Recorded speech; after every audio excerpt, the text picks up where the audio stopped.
So Anywho, welcome to Cult Musical Zone. We are we're so excited to talk to our guest, who is from the legendary and infamous cult musical classic Poultrygeist. And I have a huge trauma fan with me and a recurring co-host, Polly. So, Jason, why don't you introduce yourself and tell us a little bit about well, I guess before you introduce yourself, Polly, would you like to introduce yourself and tell us how you were introduced to Poultrygeist? trauma story. Yeah, sure. My name is Paulie DeLarge. I am the co-producer, director of a Rocky Horror Shadowcast troupe called The Ordinary Kids in New Jersey. I am a video editor by trade, film editor by trade. Um, Worked in like some restoration work. I tried to be a trauma intern back in like 2006. It never happened, and it's one of those like disappointing, like I wish I could have. But then again, Oh, it's like son of a everything bitch. I Yeah. heard about it was like it's not that great. Like you get told for the people in the office, and this is when they still had their office in Manhattan in like Hell's Yeah, in Kitchen. Hell's Kitchen. Uh-huh. Yeah, yeah. So I am a Trauma fan. I grew up in right outside Jersey City, where a lot of the original Trauma films were shot, like Toxic Avenger and Sergeant Kabuki Man and all that. So I guess it's in my blood and just my nature of trash that like I gravitated towards Trauma. And I think actually like before I talk about how I saw Poultrygeist, my earliest like I guess exposure to it was actually the Toxic Avengers cartoon. Oh, yeah. And my like I remember my parents just being disgusted. Like I mean they got me Ninja Turtles, but like when I wanted like the Toxic Avenger figures and you'd get like this like you get Toxie or just like what the fuck is this shit that I'm giving my kid? It was like it was the 80s. Like no one gave a crap. 81, baby. Yeah, 81. there you go. 85.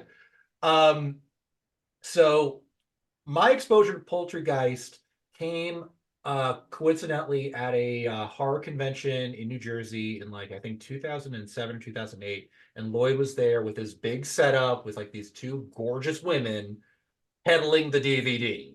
And Of like course, of given That this sounds course. used yeah. car salesman pitch.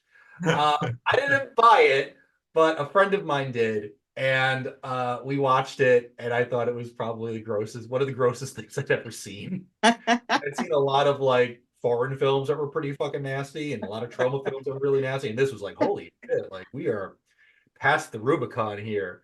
But it was a musical, and that was the part that like because this is before I saw Cannibal the musical too. So like it was like there's a trauma musical, and it's about zombie chickens. What the hell? And it was one of those like I've seen it. Maybe I'll see it again someday. And then when you told me about this, James, I had to watch it again, and boy, it's something. The first time I saw it, I host cult musicals on Instagram, and I'm a cult musical aficionado, but I really like bizarre cult musicals and I like offensive cult musicals as well. Because I think there's something really wonderful about offensive cult musicals is that they ask us to think about life and they ask us to think, they turn reality on their heads, but I think they shine the mirror of society back to you.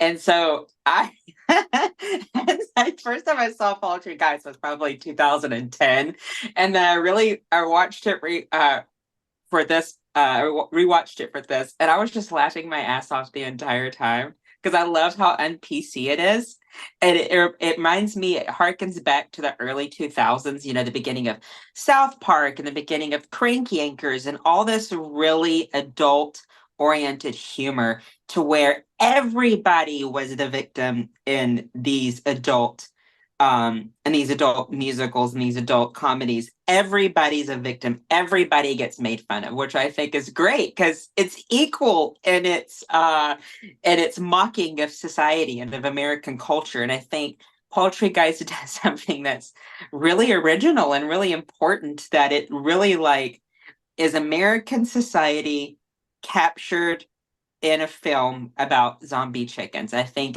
there's no prisoners barred from this. Everyone is made fun of in it, and that's why I love this musical. And I was laughing my ass off rewatching it. But we're just really honored to talk to you. And Well, I hope you're not disappointed by the end of this interview. Like, this guy sucked. I mean, we don't want this guy on our show anymore. I hope you like enjoy the interview and oh, of uh, course. And you look the same. By the way, you look the same. you So was the same. Oh well. Oh, I don't know if that's a good or a bad thing. it's a good thing. So Trauma, of course, is probably the quintessential cult studio. And even though Poultrygeist and Cannibal, the musical, are in the vein of trauma musicals, there's also Spy Darlings, that's a trauma musical about two lesbians that use their pet spider to attack their landlord and a serial killer. And then there's Mr. Bricks, a heavy metal musical about some humanoid sort of mutant uh, bodybuilder. So, I mean, Troma has done musicals, and I think uh, they deserve more recognition. But before I ramble on too much, I would like to ask you, Jason, when did you and how did you get involved in a Troma movie? Okay. So after I graduated college, I moved to New York City, right?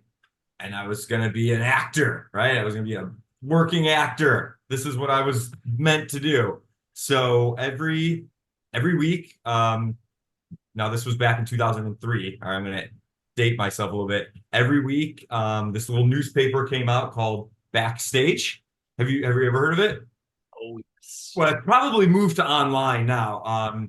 But every week you buy it from the little, newspaper coffee stand guy, and it listed every audition that was going, well, not every audition, but like a majority of the auditions that were going on.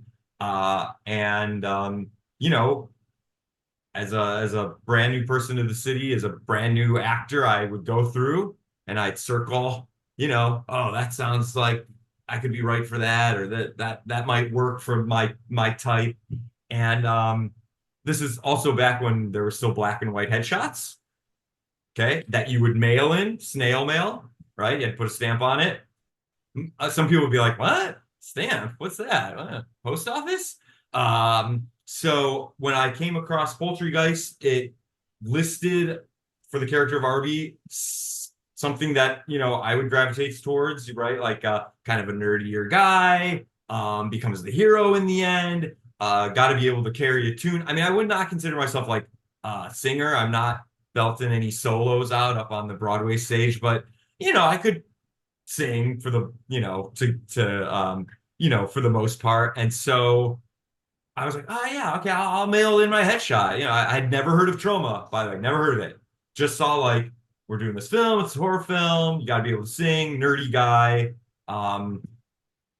So maybe 2 weeks later, got a call from one of the interns. Unfortunately, not you, because they passed on you.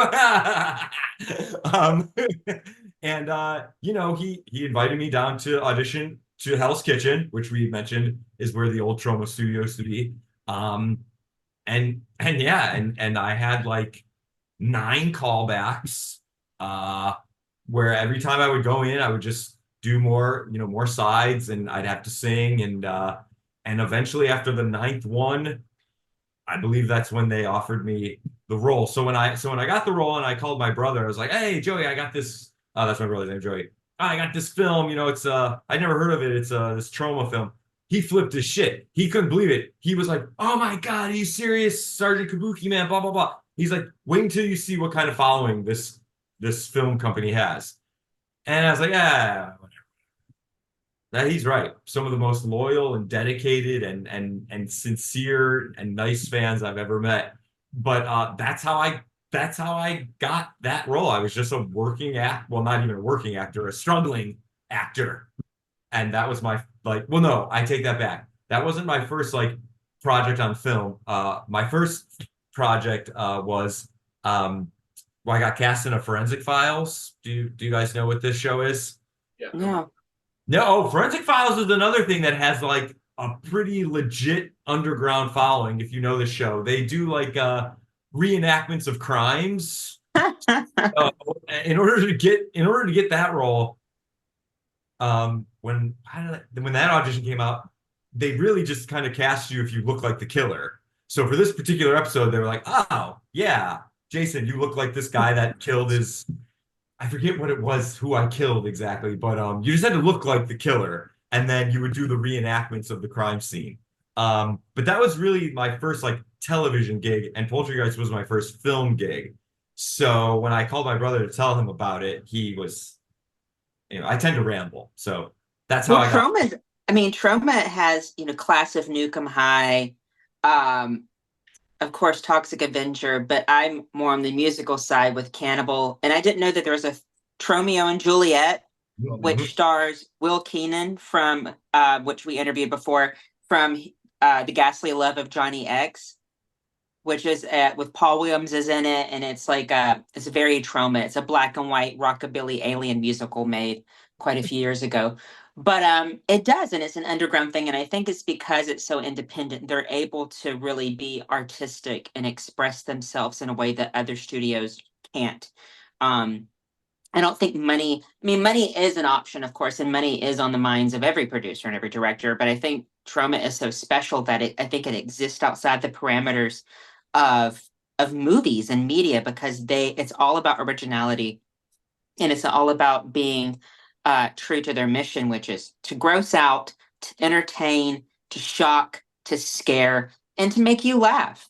And I think that's why Trauma is so special. And I signed up for Trauma Now, which is like the Disney Plus of Trauma a few weeks ago, Yeah. and I was binging Spy Darlings, which again is the lesbian cult musical about the two lesbians, of course, and Cannibal the musical, which is genius, and Poultrygeist. And so when you were filming Poultrygeist, in your head, what were you thinking about the plot and the dialogue and the special effects that make some squirm? Um, one thing about me, I will say is if you decide to bring me onto a project, okay, and cast me in a project, I will give you everything I've got. So I don't care what the dialogue is. I don't care what you want me to do. If it's gonna make this, well, maybe to a point I care. But I was pretty much willing to try anything, right? Because if you put your faith in me to, I don't want to say carry the project, but to be like the guy who's, the hero, I'll do it. I will try to make it the best possible film. I will, whatever the dialogue is, I'll try to make it work. I'll try to make it humorous or entertaining. So, when one of the scenes with the giant chicken penis, I wasn't supposed to jerk that thing off. That was not supposed to be me. But the person it was supposed to be didn't want to do it. So I said, you know what? I'll do it. I don't care. If it's gonna make the movie, let me have a crack at it. And so I will, if you cast me, I'll give you everything in the tank. So the special effects, the dialogue, if it's not working, let me try something else. Cover me with fake semen and blood and puke and whatever. If it makes someone laugh and it entertains somebody, that's all I care about. And I one of the good things about working with Lloyd, from an acting standpoint is, and he shoots on 35 millimeter, which is very expensive, right? He was very open to us being like, hey, I got an idea. Can I try something? Or he was very good. He was very big on us. If we wanted to improv something, if we wanted to try, like, hey, I think I got a bit that could maybe work. He was cool with letting us just roll with it, which is, I think, a little risky because the film is very expensive to shoot with. So he was very good with that, and I didn't care. I just wanted the film to be entertaining, and so whatever that took, I was down for it. Did I answer that question? I tend to, Yes, it is very entertaining, and you did take it like a champ. I mean, the movie there are some performances that you can tell these are their first movies or their first projects, but you were great and you had such screen presence and you were hilarious. And you did take it like a champ. Your very first scene in the movie, you're getting fingered by a zombie in a graveyard. So I'm like, and you took it like yeah, a yeah, champ, and like a it's champ. like, That was a tricky scene to shoot. We shot that all night, and because it was non-SAG, there was really no like, okay, we have to take a break, or or overtime or whatever, whatever. By the end of that, though, Wendy and I were both like, "Oh my God, are we done for the day?" But yeah, I really like I said, if you decide to put me in your project, I will try to make it the best I know how. And actually, speaking of the dialogue, a lot of that dialogue, there were fights on set about this doesn't work, that doesn't work, people storming off, and so sometimes the actor was left to just like, well, here, let me improv something to see if, uh, you know, again, I won't mention anything, but like you mentioned something like some of the actors, like maybe it was the first time, yada yada yada. There was one part where I was holding up people's lines, when it was not on, when it was like when they were shooting it and you couldn't see me. I was also like the copy guy, when what do they call us? The Q guy, right? Wait, I just dropped. Well, I mean, Okay, it's trauma, so I mean, it has the reputation of being edgy and hilarious. So there's that common, shock factor, dark comedy, black comedy, horror comedy aspect. But what makes it different, it was that not only do you have that to live up to, it's a musical. And musicals are very hard to film. You've got to rehearse for them, you've got to learn dances, you have to go and record your songs beforehand. So I mean, that adds a whole nother level of complication. So when you signed up for that, and you found out for your brother that Trauma was this massive cult studio, and then you found out that it was a musical, were you not prepared for how difficult it was to shoot a musical? the one thing that helped that you just mentioned was we went. And I'm kind of blanking on where it was, but it was somewhere in Manhattan. We went and we recorded all the music beforehand, all the singing beforehand in like the sound studio, so that when it was time to shoot the scenes, they just played back and we were lip singing. If it had not been done that way, I don't think I'm not sure the movie could have been finished. Because that yes, to think like, oh, I have to sing this live for like 50 takes. So, the big song in the parking lot where the big crowd, and we're jumping in people's arms, and we're that I mean that was how many times we did that. And if it had not been pre-recorded, I don't think I probably wouldn't have gotten through it, because again, like, yes, I know how to sing. I don't know if I'm like a trained singer, you know what I mean? So like having it pre-recorded definitely helped and definitely saved the picture. Now the choreography, a little bit of a different story. The scene with Lloyd in the basement where he's future Arby probably was the scene that took the longest to film. Uh, just given the choreography and the singing and the lines, and I don't want to say who didn't know all of them, but also just trying to act opposite of him is ridiculously hard. He's got his ball out. He's Lloyd. It's just it was that little scene, which is what, a 2 minute scene in the movie, right? All day, the entire day, for a scene that literally takes like 2 minutes of the movie's time. Uh, but having it pre-recorded definitely was like the key to making it work. So you're a big Trauma fan, Polly. How do you, besides Cannibal the Musical and subsequent Trauma musicals, what do you think about Poultrygeist not only being a Trauma movie, but actually like a Trauma musical, which was quite new for Trauma to venture off into? I mean, it's fantastic. It's schlock, and it's the best kind of schlock. But you made a great point earlier that there's something about Trauma that just it's got that independent attitude that's always been like, there. I think it's maybe like a New York thing with Lloyd. It might be just that, I'm gonna go balls to the wall with my content, with what I'm making. And you also brought up the idea of satire, and that's the thing about trauma films. Yeah, they're gross and disgusting, and very much in bad taste to what for public consumption. But the satire is razor sharp. And Jason, I know that like you're saying like I wasn't a trained singer, but like you sounded like a Broadway singer. Like that to me, like you elevated the film. Same with Wendy, the actress. That it has a level to it that to me almost like is on the level of like Mel Brooks, and maybe that's like big words to say, but the way that at least this film is presenting this story with original music and choreography, it elevates the schlock in a way that not like a lot of films try to do that. A lot of independent features try to do that, and they'll fall flat on their face. Or even mainstream films will try to like either make a musical based on something that's a little like either off taste or something that's like current that they're trying to get on the zeitgeist for. But with this film, like it for some reason and I know it wasn't an easy film to make, but it seems like all the pieces sort of just like fit together. And to me, that makes it very special and really a moment in time that like I don't think we could ever make something like this again. Mm-mm. It's like a flash in the pan, Yeah.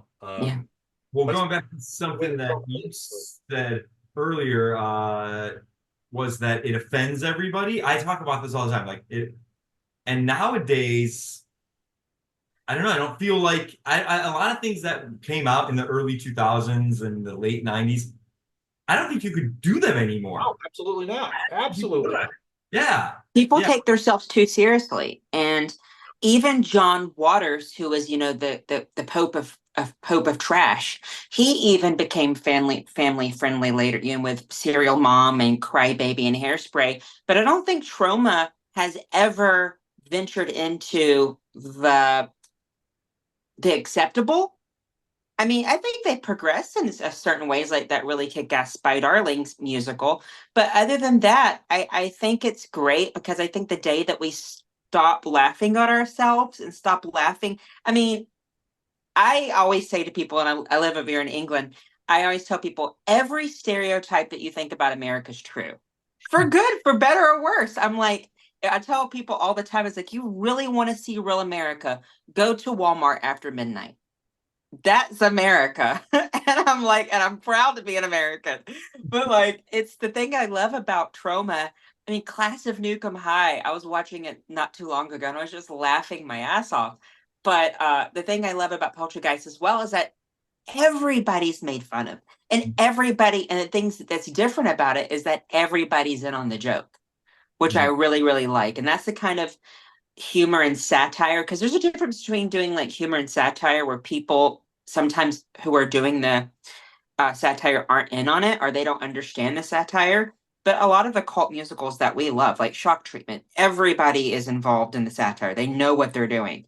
And the thing with Poultrygeist is it's everybody's in on the joke. Everybody is a victim of being made fun of. And I love that because it's like just when you think that Poltergeist can't push the envelope, it does it again. I mean, here comes Ron Jeremy. And then how before I go into that, how is it working with good old Ron? Yeah, and he was very charming. He was great actually. He was prepared. He knew all of his lines. He was very nice. He was very charming.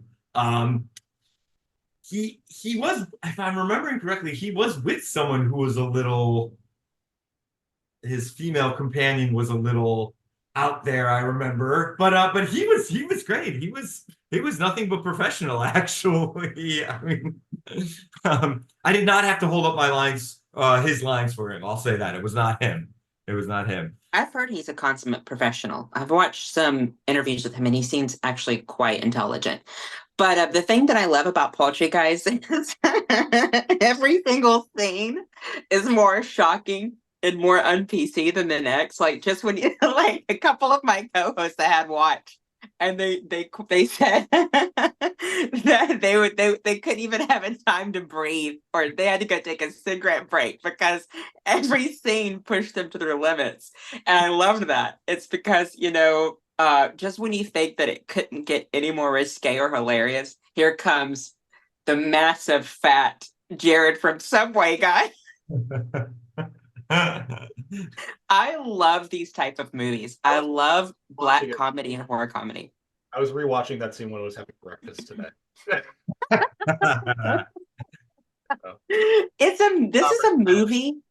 This is a movie that you get your friends to sit down and say, "Oh, I got something to show you." oh, And so I'll lead into this is so you've done this movie. I actually want to say something. This might be an East Coast thing, like a South thing, because I'm from Georgia. Do you all remember the movie, the chain called Media Play? Do you ever remember Media Play? It was like Hmm. a big chain of like movie stores. It was massive, and I they know. had toys, and they had a musical section, and a lot of the musicals I discovered were through Media Play, and I remember when Poultrygeist came out. I remember the DVD, and I was like the really weird, art with the skeleton and the chicken. I guess. Oh, it's behind me. Yeah. Yeah, yeah. So when you were doing this, what year did this come out? 2005? Was it 2005? This came out. I think it finally came out in 2008, I want to say. Does that sound right? That sounds What's about the other right. one? I remember, like I said, when Lloyd was peddling the DVDs, and I know that it had a theatrical run. It was like very limited, but Uh-huh. I do remember too, like again, going back to when I was trying to be an intern, I remember I forgot where it was. I had a friend's sister that was an intern at Trauma. That was supposed to be 2006. that was it 2006. 2006. was around that time, yeah, 2005, 2006 when they Okay. would. My memory sucks. I'm 42 now. I can't remember shit. Someone told me it's because I drink too much diet soda. It's supposed to ruin your memory. I don't remember who told me that. See, there you go. So with Troma being such a small studio, and even though it has a big cult following with lots of their movies, it has to be hard to sort of release a movie independently to get some sort of coverage. I mean, underground cult things are different. So they released the movie, and then what happened, in your opinion, before it became this cult thing and you started getting recognized for it? What happened when it was released? I mean, to be completely, that's a great question. To be completely honest with you, so from Poultrygeist, I did get my first agent in New York City because before that I did not. I didn't have one. I was just doing the mailings and and you know pounding the pavement, right? So after Poultrygeist, I did get my first agent, but I really just went back to being like trying to be a working actor. I mean, like not, but now I had an agent. So I was going out for commercials and bit things and TV and movie and stuff like that. Um, Theater, whatever. I don't know if anything, I feel like now more than back then, I'm getting more recognized for it, if that makes sense. I don't know why. Maybe it just takes a while for I don't know, for people to discover it. But like when it ended, I went back to New York City and I just kept auditioning. And when it came out, it did have a little theatrical release in the city, which of course we went to the premiere and all that stuff. But I just kept going back to trying to be a working actor. That's all I was focused on doing. And so that's just what I continue to do. Um, and so I would, booked a couple commercials and one episode of Blue Bloods and a couple other indie horror things and some theater and and and that was it. That was my entire goal of moving to the city was to just keep working as an actor.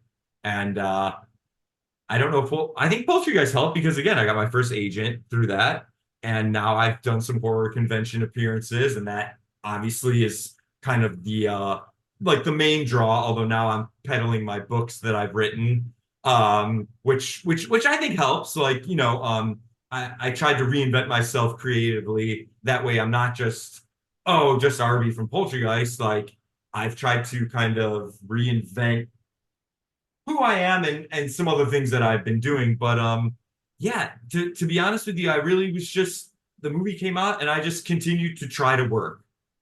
I don't know if that answers the question, but like I always was just trying to work, no matter what it was, film, theater, commercials, whatever. And so that's what I've been trying to do. And it has become an underground cult.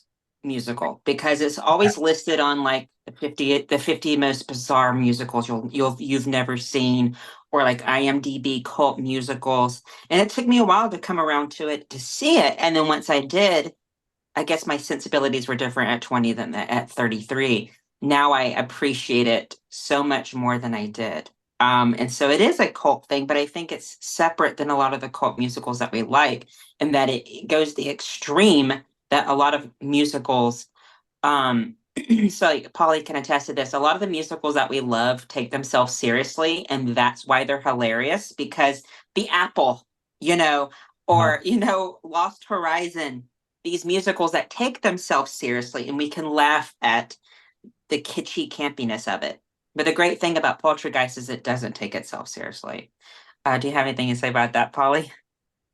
I think so. I mean, you brought up like a point of like a lot of the musicals that we have covered have either been like vanity projects or have taken themselves way too seriously, but still sort of like trying to be camp but failing at it.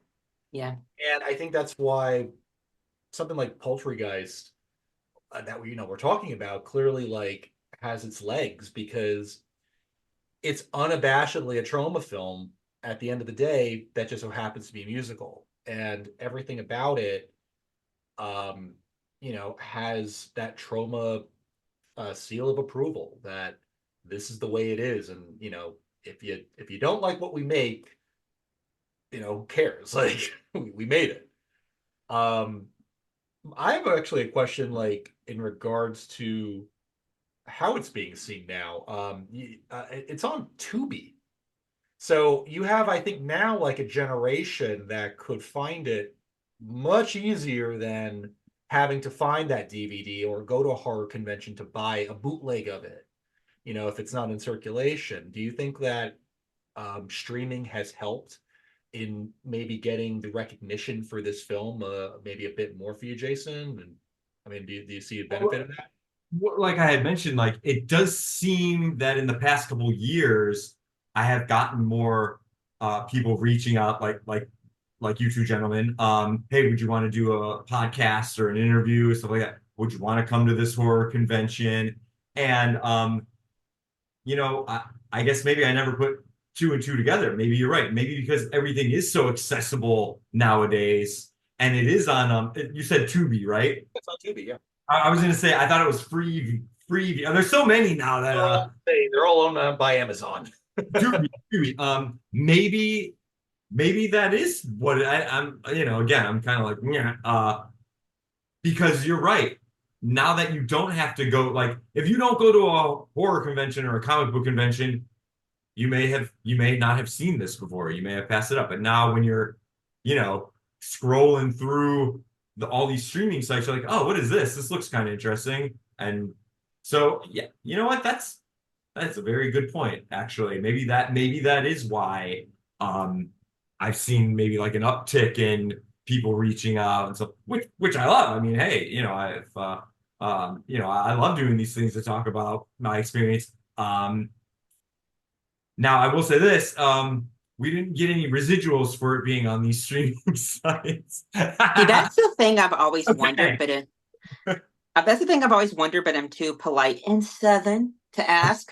I mean, I think there is the pros and cons. I guess the cons is that, with streaming, it's so complicated in terms of getting residuals. But the pros are you get a whole new generation of, fans. I mean, it kind of tickles me when people, that Tubi has a cult section. Freebie has a cult section. They have a musical section. I think one of these frees have a free particular streaming platforms has a cult musical section, and it always makes me giggle when I get messages saying, "Have you seen Poultrygeist? Have you seen Earth Girls or Easy?" And I'm like, "Yes, yes, thank you." But I love how the younger generation are like discovering these things, and it's great. I mean, sometimes it makes us like some of my mid-30s. It makes me sort of giggle when they get so excited about discovering something new, but it's better than them not discovering it all because it was so hard to find DVDs back in the day. It was so hard to find DVDs. So with streaming, there are pros and cons, but I Mhm. think at least it's getting a legacy, and at least people are recognizing it. Oh yeah, and totally, and I don't mean to sound like a jerk, like, Oh oh, no. not at all. Like I said, when we first signed on for the project, Lloyd was like, ah, "You're lucky you're even getting paid, anything for this movie." So like that's not it. But sadly, now that I am SAG, I Yeah. can't do more of his pro. Well, I take that back. I was trying my best to get into the remake of Toxic Avenger, which had the Hollywood, Legendary Pictures attached to it. That did not go in my favor, although I did try. But I was supposed to do a couple cameos in Shakespeare Shitstorm and and one other one. And when I told him, hey, what made me SAG? Oh, I think I did a Mountain Dew commercial, oddly enough, and that's what made me SAG. And so when we and Lloyd and I do talk, fairly frequently. And I said to him like, oh, but I would love to do this cameo, but I am SAG now. He did say, oh, I'm really sorry, I can't use you, which is kind of sad because I mean, Poultrygeist, looking back on like all the acting jobs I have done that I've been lucky enough to do, it probably was the most fun of all of Yeah. it. I mean, it was like summer camp with all these people getting together, all with that same mission and vision, and everyone sleeping in the same house and building the special effects in the basement. And there was one shower, and Oh God. you come home and you're covered in this fake semen, and there's no hot water, and it was like my room. I had 5 guys sleeping in one room. We had the only working air conditioner of the whole house. Summertime in Buffalo, New York, the only working air conditioner in my room. I don't know how I got lucky, I guess. I don't know. But so sadly now, unless the remake of Toxie, I'm sure it'll do great. If they start making more, maybe I can find myself back into that, world again. But if not, I get to talk about it fondly with you fine gentlemen. But the streaming is great for that younger generation that, no one, there's no blockbusters anymore, right? There's no Family Video. That's something that we had in Ohio. Right? Family Video. Even Hollywood Video. Do you remember Hollywood Hollywood Video. Video? Even in the mall, you had like Suncoast, and you had Sam Goody. Um, Malls now are, they're becoming like not a thing anymore. So where else are people going to find it except on these streaming sites? So So that, since our niche is musicals, the music in this, I couldn't find a lot of information about the gentleman who wrote the music, Dougie Banis, I think his name is, or D-U-G, Dougie Banis, I think his name's. I mean, so I couldn't find a lot of information about him, but the music in this is really good and it's so witty and the lyrics are hilarious. Fast food love, which I think has got the lines about I want to talk, I miss tossing your salad. I miss getting my salad tossed. I had one guy at the last horror convention I did, which was down south, which is in South Carolina. It was in South Carolina. I had a guy come up to the table and sing me the entire song. Which I will be honest with you, I've mentioned my bad memory. I didn't even remember all the words. I was very touched by that. And then he told me that, yeah, one of my best friends, this was his wedding song. So, okay. Okay, well, I'm very honored to have been a part of that special night then. Uh, but going back to who wrote the music. Now, when we were on set, we never met him. We never, I never got to meet him. I never saw him. We had the music and sent to us and did it in the recording studio, and that was that. I had heard, and I don't know if this was true. I'm a big pop punk fan, obviously. I'm sure Green Day. my favorite group. I had heard that Newfound Glory was supposed to do a song for Poultrygeist. Did that ever happen? I don't know. I don't know if they did, but a random story about Newfound Glory. They reached out to me once, which I could not believe. I was like, holy fuck, what is this? And the guy was like, yeah, we really like Poultrygeist. would you want to be in our music video for one of their songs? I was like, oh, hell yeah. So at the time, I was doing this off-Broadway show. It was actually off the longest running production of Our Town in the history of our town. So I was doing this off-Broadway show, right? I was in it was Our Town. Do you guys know the play? Yeah. Longest running production of it ever in the history of our town. I was in it for 2 years. And actually, it was very cool. We had some big stars come in and play the stage manager, Helen Hunt, Michael Shannon. Yeah, some pretty cool people. And so I went to my stage manager or whatever, and I was like, oh, I got this gig, can I do it? And the only way you could the only way you could let your understudy go on for you is if the project that you were going to do paid you more than what you were making, okay, in the show. And so when I asked Newfound Glory, like, hey, could you guys give me X amount of dollars so that I can get out of the show for a couple days and have my understudy go on? They said no. So I never got to do the music. I was so angry because I'm, like I said, I'm a big pop punk fan, but no, Oh yeah, absolutely. And the title song Poultrygeist, I just looked it up. It's by a band I've never heard of this. This is a very underground niche band called Calamari Safari, okay, not familiar with them either. and they're still together apparently. But that is an amazing. I love the title song. And since this is a musical podcast, what do you think of the music and the lyrics? I mean, they're so witty. They're ridiculous, right? I mean, they're ridiculous. But again, going back to like, as an actor, you make them your own, right? Like you make it work. So like, yeah, I mean, like, what do you want me to sing? All right, I will do it. I will do it. If I'm your man, I will make it work. But I mean, yeah, I mean, they're ridiculous, but in the best way possible, right? I mean, and the music is crazy catchy. Like I said, I mean, people singing it to me, using it for their wedding. Well, that was a new one for me. I'd never heard of that until that time. But yeah, a big fan. And when the guy started singing it to me, it all came back because that's just right. I mean, that's how catchy it is. So it all came back. Like, oh my God, yeah, yeah. I mean, and the music, the thing about the music and with this particular film and Trauma, it hits you over the head with stuff and it purposely annoys you. Like I think one of the first songs that you sang is so long. In the scene where everybody is in front of what is the name of the chicken restaurant? Oh my God.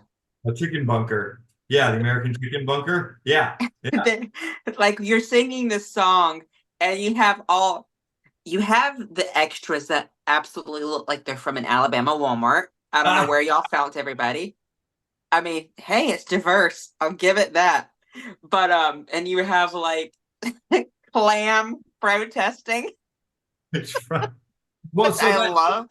that was one of the scenes where I was saying like, thank God it was pre-recorded because I mean that scene you got so many people and so much going on. No way you could do that live. But those extras were so into it, and I mean so into it. They could have stayed out there all day if you wanted them to. That's the dedication that I mean that like comes with these fans. They're just like so dedicated and into it, and they want to experience like that the war that Trauma has, right? I love the music. It's very catchy, especially the title track. A lot of I can't think of a lot of the song titles, but Polly, do you have any song? I really like Poultrygeist, but also like the song that you sing that takes forever to sing in front of the chicken restaurant. Do you have any that stand out to you that Um, you liked? I think my favorite one is actually the one with Jason and Lloyd.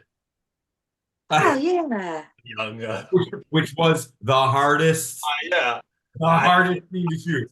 I don't know why. Maybe it's just because like watching Lloyd dance and sing and all that is something I've never seen before, and And maybe those tutus yeah, slash kilts. Yeah, yeah, yeah. flashing in the skirts and all that and fishnets. Um, I no, mean, to me, like my favorite try song. keeping a straight face with that going on. I mean, it It was looked like impossible. it looked like it would have been fun to do. I mean, I know that you're saying like it took a long time and all Yeah. that, but it seemed like a very fun, Oh silly yeah. moment in a very silly movie. But It I don't know was why, for some fun. reason, like the idea of like you dancing with like your older self, like just something about it. As the actors, like it was a lot of fun, and he was very good to us. The crew got kind of the short end of the stick. I mean, he was pretty brutal with them. You know, a lot of cussing, a lot of screaming, more blood, more this, more that, you fucking retard, like, and then the actors, he'd be like, oh, you guys need a break? You want a coffee?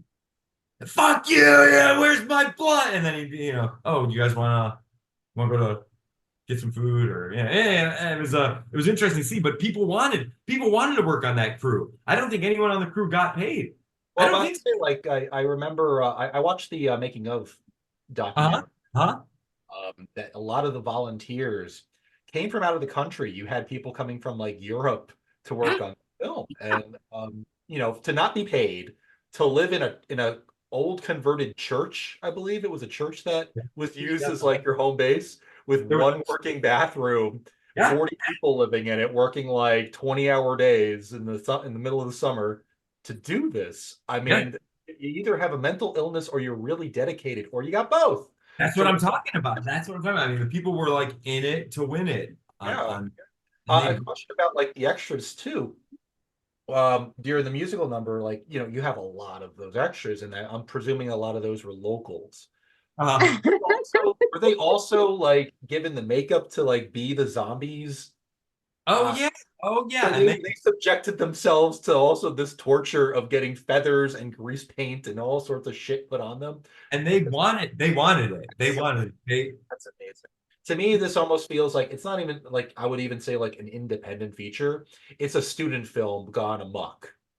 It just had that like to me, it just feels as though like this is probably one of the more communal films. Like it feels sort of like in the same wheelhouse as like the first couple Toxic Avenger movies, which ultra low budget, but you're getting everybody that you can to help out. And this kind of feels almost like that sort of type of trauma film because you could tell like the trauma films that have a budget versus like the ones that like you're kind of shoestringing along. Not to say Uh, that they didn't have a budget. My understanding is that Lloyd put a lot of his own money into this, as opposed to like getting like independent financing or that. But that's so cool. That is just like to me that like, I was not aware of, actually, that part of it. oh really? Yeah. Mm-mm. Yeah, that Lloyd put his own money into this movie. Huh? Like you Why? never Do you know never why? because he believed in the project. I mean, from what my research and all that has that this project was like in development for a while, like since like 2002. And it just, was one of those like we're gonna get to it eventually. It's just, how do we do it? How do we make it? Money, is always like the big factor in these kind of films. Yeah. Yeah. Uh, my understanding too is that actually the lyricist it was actually like a Craigslist ad composer that it wasn't like, oh, we got a guy. It's like we like literally put it on Craigslist like we're looking for someone to do our music and they're not going to get paid, but it's a trauma film. I don't know how true that is. It just, again, you don't know what you're reading if it's I mean, entirely that's the first I corroborated. heard of that too. Yeah, that Um, it was either done like on Craigslist or a message board on like Fangoria that they were looking for someone uh, to do the music. wow. Yeah. I mean, you probably know more about the back end of the production maybe than even I do. The one big thing I know when it came to money was, and I won't mention who, but I do know on set, one of the actors I found out what someone else was making, which was not me, by the way, Yeah, yeah. and was like, okay, I'm not performing, I'm not going on until this is matched. And Mhm. so that was like a good, 3 days of just, I'm not doing this. But I think this person eventually got what they were asking for. But Yeah. just those kind of shenanigans, like constantly throughout the 3 months. And like I said, it was certainly the most fun I've had because everything else that I've done since then, I mean, just nothing compares to that sort of how you described it as that student film that's just run amok, Yeah. you know, mentality. So, Even though it's kitschy and campy and gross, which I love, it you were in another musical this, on the stage, and for all intents and purposes, this little cult musical prepared you for something much bigger, did it not? absolutely. What I think what it prepared me more than anything is like being able to work pretty much under any kind of sort of conditions, what I mean? Because they, by the end of the run, I mean, our room smelled like cheese. I'm sure there was things living in the sleeping bags and I mean, going to anything else like a dream. It was like, oh, you're putting me up in this air conditioned fucking house on the beach. Oh my God, and whereas, like someone mentioned, I mean, the house was like alive 24 hours a day. You go in the basement, you'd have the special effects people working overnight. Like I mentioned, the one shower not working. It got so bad. One of the crew booked a hotel room for the actors to take a shower with hot water. So I think it more so like yes, it helped me book a couple other musicals. I do play the drums, which helped.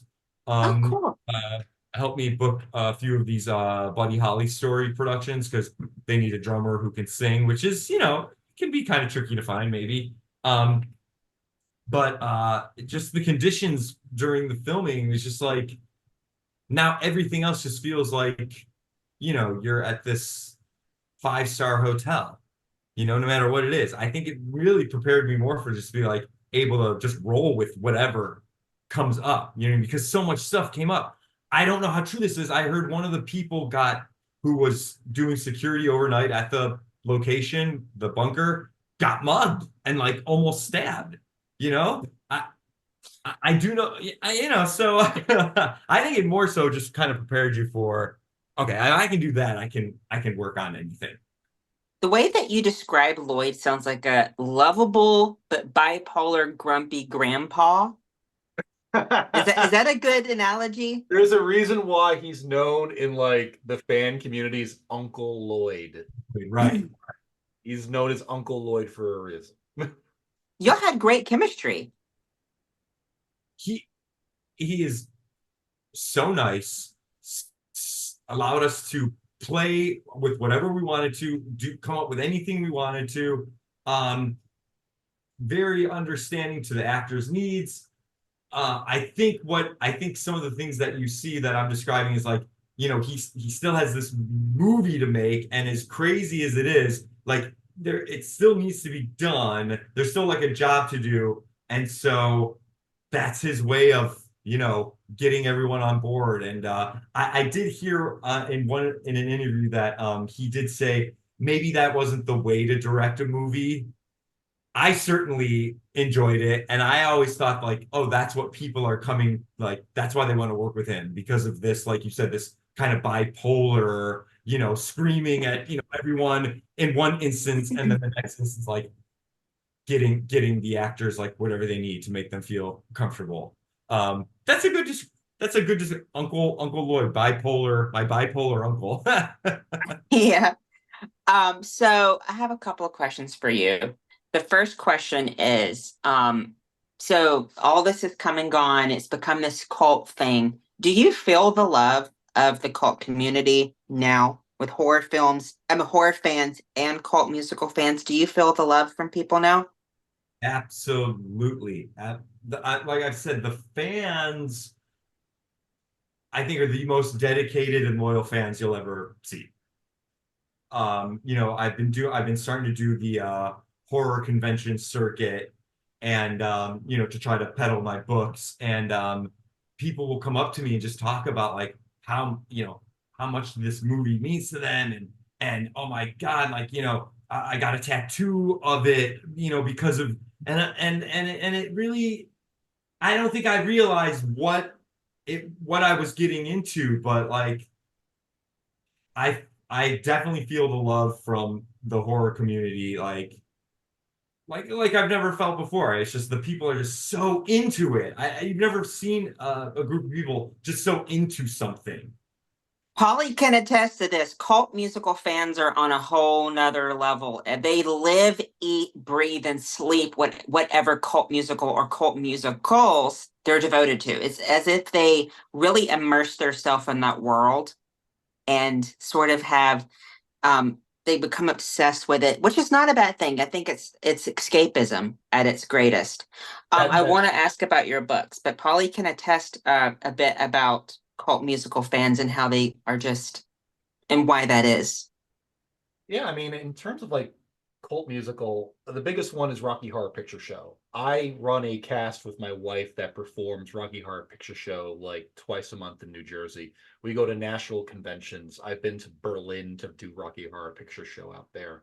Um, there is something very special about like that cult musical family. I can't even say like a fandom. You know, it's how you find it, and there are so many different cult musicals that have, obviously come out over the last, we'll say 50 years. And it's awesome to know that like trauma films like this, like Cannibal the Musical, are now in that wheelhouse because there is a passion for these things, and it's an interesting passion that sort of like spreads across different facets of like what you find entertaining or what you just like in general. You could be a cinephile, you could be a nerdy theater kid, and you could discover Poultrygeist, and you could, possibly get something out of it where you're like, I love this movie. I want this song at my wedding. It is a fascinating thing to be part of, and that like, I'm really like happy that something like this exists. You don't find too many films that kind of push the envelope in a way that is gross, but it's still funny, and then at the same time, it's got something to say, and it's got banging performances. Like Jason, you carry this movie between Mhm. you and the actress that played Wendy. Like you're giving something that you normally don't find in these kind of films. So, you are on that level now of like, not to blow smoke up your ass, but like you're on that level of like a cult figure in these kind of films. So Well, I like what you said about escapism too. Like, I guess I didn't really realize, is that what, I know people do the Rocky Horror Picture Show and they go up and they dress up, and is that kind of like the main goal? We're just gonna escape for 2 hours and we're just gonna yeah, have, no, that yeah. is a lot of this, at least from my understanding, because I've been doing this for like 20 years, has been more or less getting away from the shit that your life may be 5, 6 days a week. And It Yeah. for gives you a purpose. And for a couple of hours, you get to immerse yourself in something that brings you joy, that you have like-minded individuals that are into the same idea. It could, Uh-huh. this doesn't just go with like Rocky Horror Picture Show. It could be any kind of like going to a cult film, in New York City or your local drive-in theater. And you know that there are those fans. And you see them at these horror conventions, and these are diehard folks that genuinely love these things. And I think that's where like that kismet is, that you found something that you are now part of a legacy for. You are part of a trauma film, and not just a trauma film, you're part of a trauma musical. And the um whole musical aspect is the musical cult musical thing's different is because it requires a performance, dancing, singing, learning the characters' mannerisms. I mean, cult musicals are so all encompassing, but they're so diverse. You've got Rocky Horror, Shock Treatment, Grease 2, Teen Witch. And these people are devoted to these movies and they dress up and they really want to get the mannerisms right. And I would love to see a shadow cast, which shadow cast, of course, where people dress up and act out the screen. I would love to see a shadow cast of Poultrygeist. this would be the messiest shadow cast ever. I would love it. Like going. Well, here's the thing about this. I mean, Toxic Avenger was actually like an off-Broadway show at one point. Yeah. It was, yeah. So, what is to say that Poultrygeist becomes like an off-Broadway show. Like, I mean, we've had Evil Dead, the musical, and Yeah. that you have a splash zone. I And actually think I just read that they're rebooting Little Shop of Horrors. yes, yeah. They canceled it, thank God. What's that? They canceled, well, they were supposed to remake the movie, but they canceled it. Thank God it fell through. Hopefully it hasn't picked up again. But the last I heard of it last year is that it got canceled. Oh, it was supposed to have Billy Porter in it, but he said that it got canceled. Which Oh, some things need to be left alone. Yeah. Um, but dude, what I yeah. was gonna say, Poultrygeist is that I would love to see a shadow cast with it. And Jason, do you mind me asking where you're located in the States? Okay, so I'm from Cleveland originally, Cleveland, Ohio. Um, but actually, I was gonna say I'm in New Jersey. That's what I Oh, was gonna say, nice. Polly. I will Where get you in are touch with you? Polly, and you can go to Rocky Horror. Well, I'm in Atlantic Highlands. Oh, all right. Yeah, okay, okay. Yeah, I'm in. So my wife and I moved out of Manhattan 2014, but I still wanted to be accessible for, auditions and whatnot. I just um personally, so I moved there in 2003, I believe.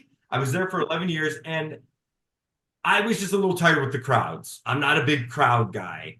At least now I'm not. Maybe back then I didn't care, but the crowds kind of started to get to me. So I wanted to go somewhere where I could still be accessible. So if you ever are in Atlantic Highlands, New Jersey, I don't know why you would be, but there's something called the Sea Streak, which is Oh, a yeah, boat that yeah, goes right to Manhattan. You just yeah, This is a big commuting town. There's a lot of people who like work on Wall Street because it yeah. goes from Atlantic Highlands to the Wall Street Yeah, Pier. it's right in the bay, like it's just a straight Yep. shot. Yep. Yep. So you see Coney Island, you see the Statue of Liberty. It's cool. It's Cool.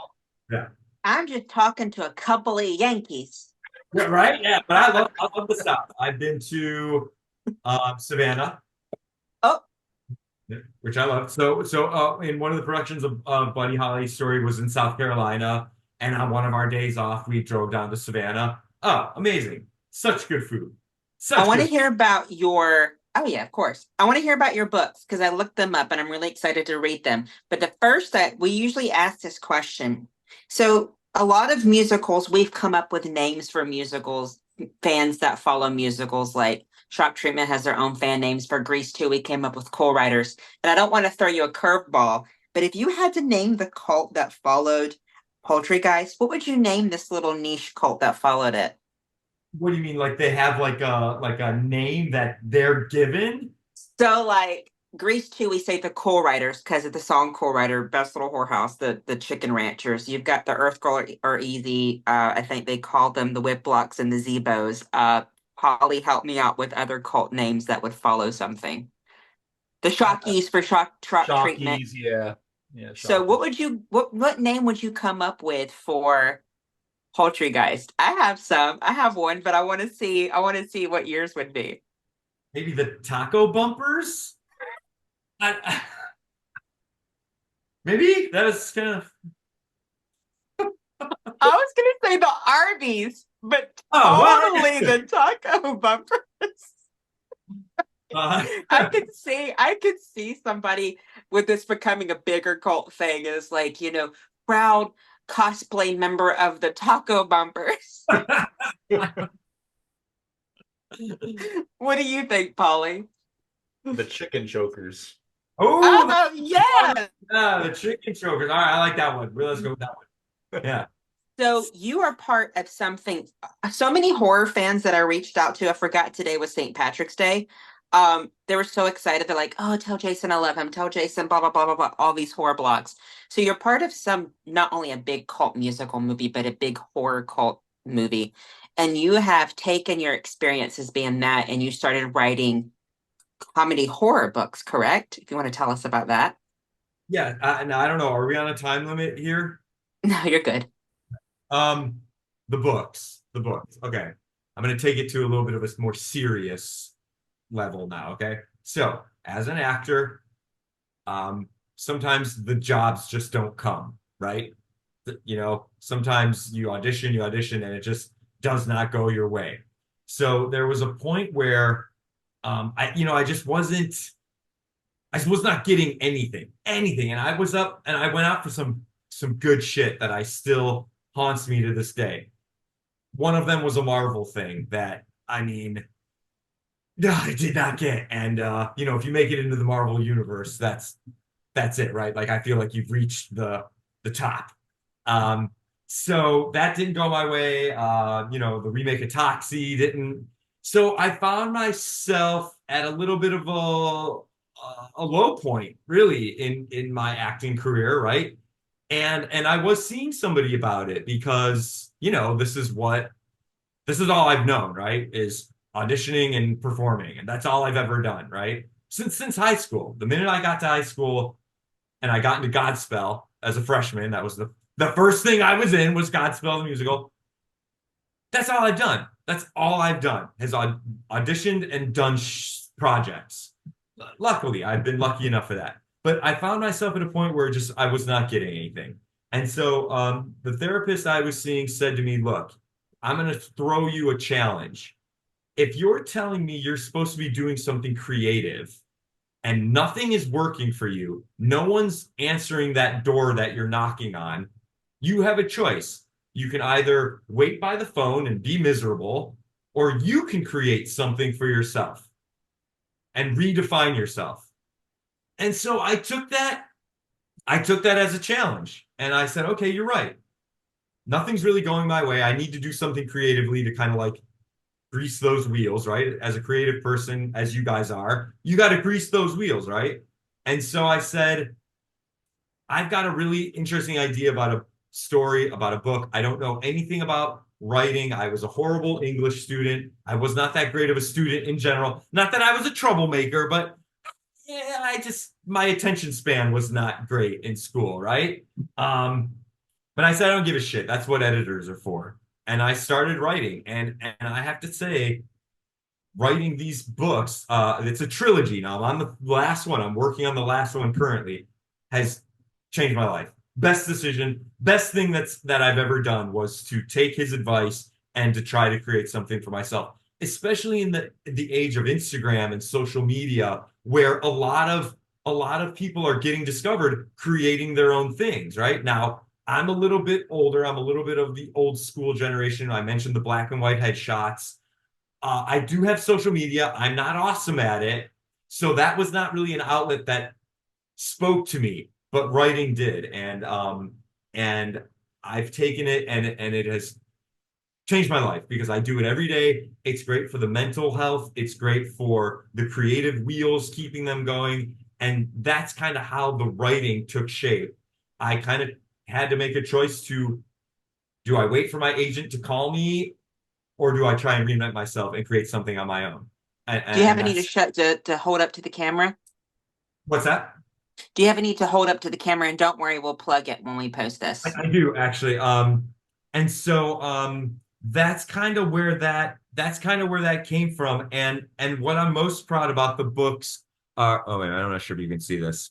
Wait, you might not be able to see it with my background. Uh-oh, if I have to change my background, I'm in trouble. You might get kicked out. What I'm most proud about the books is they're a mixture of fiction and nonfiction. So I took some things, they're set in 1996, which was my sophomore year of high school. Everyone in the story is based on someone that I know. And I took I guess the main through line is to this day, my mom and dad have this really weird habit. They stay up very late. They stay up, and I'm talking like they stay up till like 4 o'clock in the morning every night, right? Since I've been in high school, they've done this. Maybe since I was a kid, they've done this. And so the story is set where one night I decide to creep downstairs to see what the hell they're doing, right? And they're gone. They're not there. And so the mystery from it ensues by trying to find out where did my family go because the house that's on the front cover of the book is actually the house I grew up in. Here, can you see this? No, probably Just not. unblur your background. Unblur it. Okay, wait. Well, your background's great. The one you got now is great. You like it? Oh, Okay. it's cool. So that's part one. This is part two. And the cover of part one was inspired by my favorite movie theater poster, the original Fright Night. I love the original Fright Night. Love this movie theater poster. Kind And of looks like Monster Squad. yeah, Yeah, it so looks like that too. Yeah. if you were alive in the 80s and 90s, and particularly if you went to high school in the 90s, there's a lot of pop culture references. There's a lot of, I mean, I was a skater. There's a lot of skating. There's a lot of music references. I'm very proud of them. I hope that maybe like Poultrygeist, maybe they'll find like a cult following. I think they're very enjoyable. They've been described as Goosebumps for adults, I love that. which I also love because that was the only books I read growing up. I would not read anything else. It's the only books I ever read. And they've also been described as a mixture of The Twilight Zone and Fast Times at Ridgemont High. What is the name of this book, the trilogy called? The part one is The Mysterious Happenings at 2 Morning View, which is the street Okay. I grew up on. And Very the Jersey, right? part is The Mysterious Happenings on Hyde Avenue, which is the street that I was born on. I lived there till I was 5, and then we moved to Morning View. I So, love it. Cool. no, in England, I don't think you can get them. We'll find a way. It's on Amazon. You get it on Kindle, but I don't think there's something about holding a book that. I hate Kindle, but I can turn my VP on which I've done and have gotten American books. So pardon? Turn your VP on? What's that? Oh, VPN. It's virtual private network. It's like if you, for instance, because I'm over here doing my doctorate. So if I want to watch American Netflix, I turn this thing on, it's free, and I can watch American Netflix versus British Netflix. It's free. I have one called Free VPN. You might have to watch like 5 commercials, but then you can get on. And so like I can go into my American Amazon, turn my VPN on, it allow me to download American books from Kindle. Oh, how about Because I that? read about it while we talked in the message, and I was like, this sounds up my alley. That's my niche. I love horror comedy. Yes, yes. So you know what? We kind of mix in a little bit of supernatural mystery comedy. There's even a bit of a teenage romance in there because one of the main characters was my first girlfriend in high school, so she's based on her. And the other main character besides myself is my best friend who grew up across the street from me. So it's all based on someone that I knew in 1996. Well, maybe we'll do a giveaway. Maybe we'll do a giveaway. I'd love that. So, you're very Arby in real life, aren't you? You really are Arby, aren't you? But Polly, you could order them. Yeah, no, I'm on Amazon right now. I'm looking at it. So, Really? And yeah. I will tell you this last. I have 2 questions, and then we'll conclude. One, what is your favorite scene, Polly? I know this is hard to choose, but what is your favorite scene in Poultrygeist? Ooh. Again, I brought up like the Lloyd Arby dance. But in terms of scene, I would say maybe just the whole sequence of like the zombie chickens just running amok and just ripping people apart and taking people's faces off. Like it's just special effects, like gore, that like I have an appreciation for special effects. So watching that and just seeing the most like visceral killings, and it's so ridiculous, but it's like hilarious at the same time. So I think that whole sequence there. And actually, wait, the one moment with Jason when they discover that alcohol kills the chickens, and Wendy finds the beer keg, and she's like, "Beer," and you say, "Wendy, you fucking drunk. Now's not the time." The way that it was delivered, man. Oh, I think that's like one of my favorite, just like little non sequitur moments. And then you go on about like how you discovered it yourself, and then she's like, "All right, I already killed them." That's Besides you humping the cash register, having like your dream of having a menage a trois, and then like for whatever reason the redneck special needs hairy bear is in your thing. That's hilarious. I do want to ask, I'll go after this, but the chair at the subway when he's in the bathroom, it's hilarious. It's just like it's so funny because it's so wrong. And that poor man. I mean, he did such a good job, but he has to know that like they were totally taking the piss out of him. Like it took a lot of balls to do a scene like that. But again, these people they wanted to be yes, it's like yes, I want to do that. Sign me up. That's the dedication that everyone had on set. So this had a small premiere, of course, and I'm sure. Did you take your parents or your friends or anything to it? Oh Anybody to it? yeah, oh yeah, yeah. I had all my so I'm from Cleveland originally. I had a whole mess of people from Cleveland come up on the big screen, having that finger shoved up my ass, and I'm just like this, like, oh my God, What did your family think? right next to me. I was like, but I will say this they're great because they were very proud of me and they said, hey, this is what you want to do and you want to be an actor and then we're all for So great.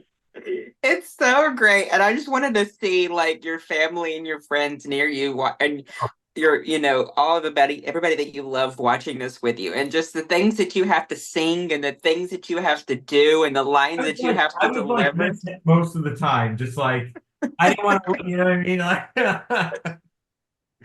I mean, Arby gets in some pretty shady situations, but you take it like a champ. Um, I guess it's the last question I ask you, Jason. What is your favorite cult movie musical of all time? I don't know if well, I think it's considered a cult, and I mentioned it. Well, I mentioned it because I kind of wanted to hear your guys' take, but uh, the Rick Moranis Little Shop of Horrors Oh is yeah, yeah. that is Hmm.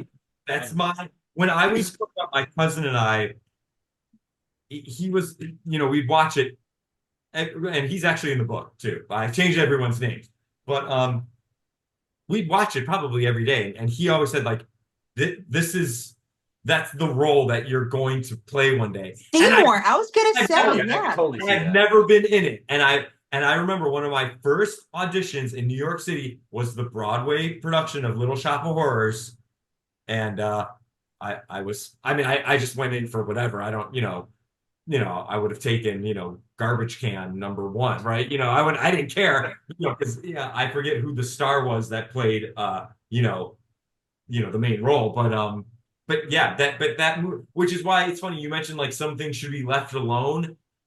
I'm always hesitant to give my opinion on things, but like if there is this reboot, I don't know, man. I don't know.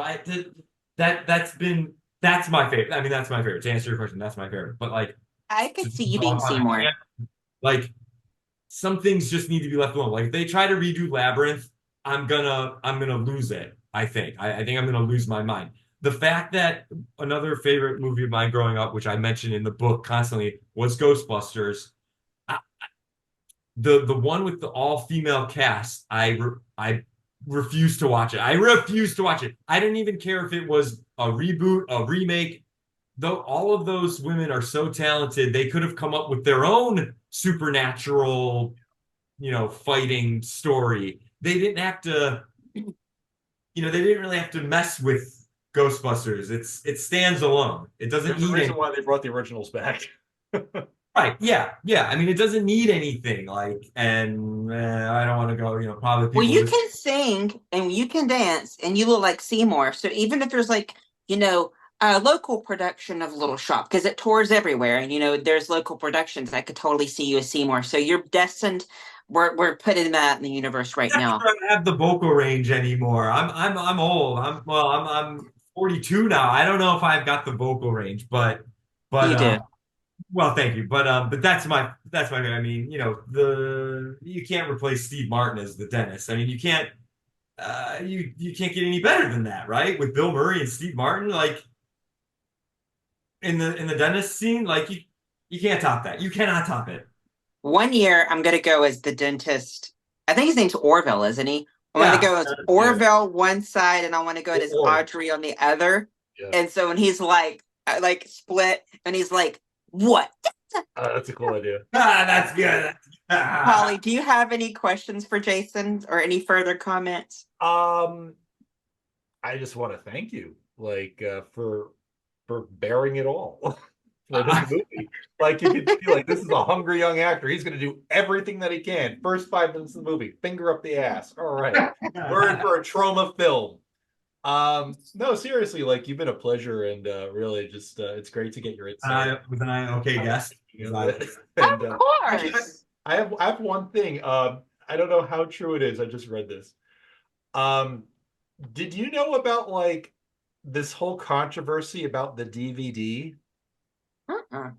So apparently, in 2011, this happened in Orland, California. This woman purchased a DVD cleaning kit, where, like, it's like a blank disc that you put into your DVD player and it's supposed to clean all the shit from it. Right.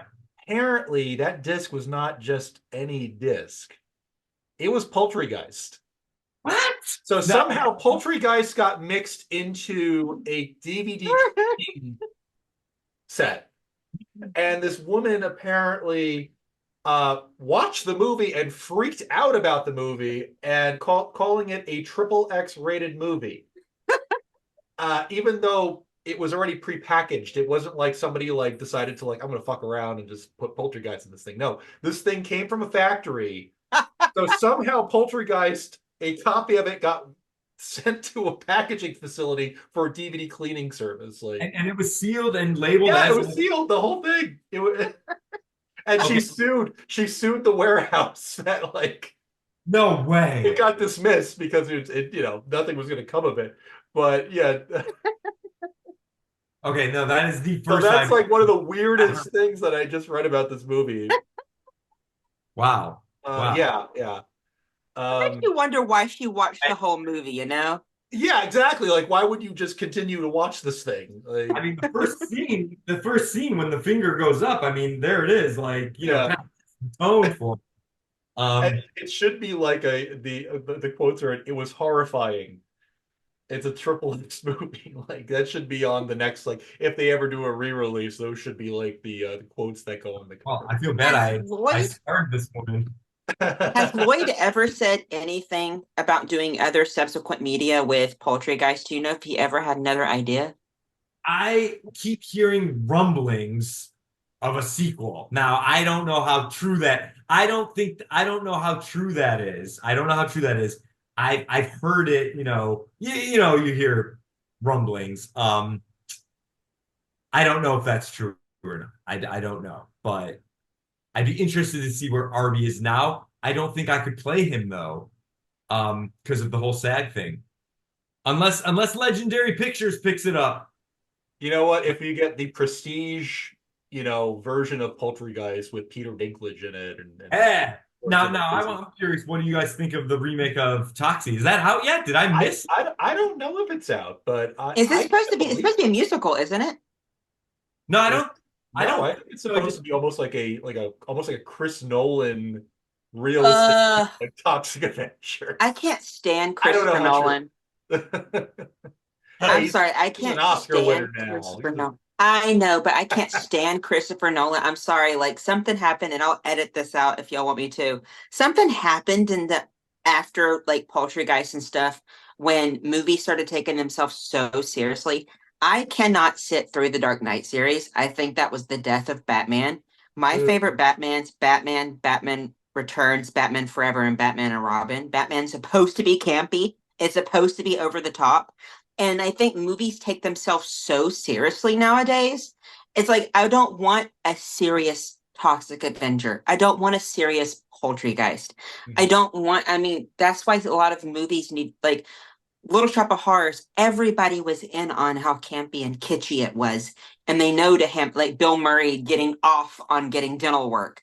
Like, you couldn't make that nowadays. It's like, it is just. I'd be interested to see what they do with this Little Shop of Horrors. And I think I read, and this thing, I know you mentioned it was canceled. I really feel like I saw this yesterday that it's going to be called Little Shop of Halloween Horrors.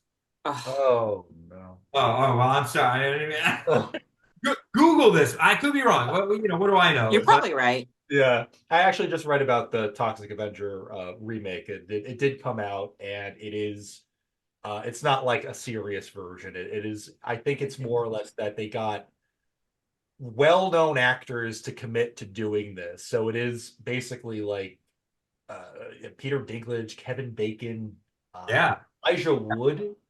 They're in Marshall. this. So it's, Wait, it's it kind of did come like out a or it did? Hollywood remake. It's a Hollywood remake, still It gory. did. It did not come out though. Oh, Not did yet. not. Okay. Okay. All right. It's coming out. It's It, coming. it had a premiere, but I don't think it's gone like out to the Distribution. public yet. Public I view. also I also heard, and this is perfect because it's St. Patrick's Day. They're retooling Leprechaun as well. That's going to be I love that series because it just gets yeah, gradually crazier. Do yeah. you remember Leprechaun in the Hood? A Leprechaun in space.